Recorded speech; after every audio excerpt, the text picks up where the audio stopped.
বন্ধু বান্ধৱীসকল, আমাৰ চেনেলৰ অন্য এটা মিনি ব্লগলৈ আপোনালোক সকলোকে স্বাগতম জনাইছোঁ। আজি আমাৰ কলিজাজনী জন্ম হোৱাৰ 11টা দিন সম্পূৰ্ণ হ'ল। সেইবাবে মায়ে এনেকৈ তাইক ঘৰৰ বাহিৰলৈ উলিয়াই আনিছে। চুম চুম উঠা, গা ধুব লাগিব এতিয়া। চুম চুম ঠাণ্ডা লাগিছেনে?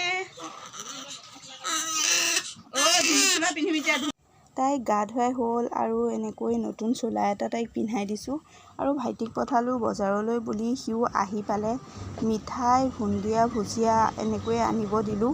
মানে পৰিয়ালৰ মানুহক ঘৰতে মাতি চাহ খুৱাম বুলি ভাবিছিলোঁ, কিন্তু কামৰ পৰা আজৰি নোপোৱাৰ বাবে ঘৰে ঘৰে মিঠাইখিনি এনেকৈ ভগাই দিম বুলি এনেকৈ প্লেটত সজাই ল'লোঁ।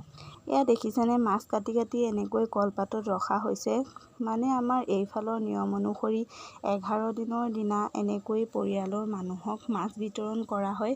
সেইবাবে এনেকৈ মাছ কাটিছে আৰু কলপাতত ধুনীয়াকৈ সজাইছে। এতিয়া গৈ পৰিয়ালৰ মানুহক এঘৰ এঘৰকৈ মাছখিনি ভগাই দিয়া হ'ব। আৰু আমাৰ এই ভিডিঅ'টো সম্পূৰ্ণকৈ চাই থকাৰ বাবে আপোনালোক সকলোকে ধন্যবাদ জ্ঞাপন কৰিলোঁ। আৰু আগলৈও যাতে এনেকৈ ভাল ভাল ভিডিঅ' দি যাব পাৰোঁ, আপোনালোক সকলোৱে এনেকৈ সঁহাৰি জনাই থাকিব।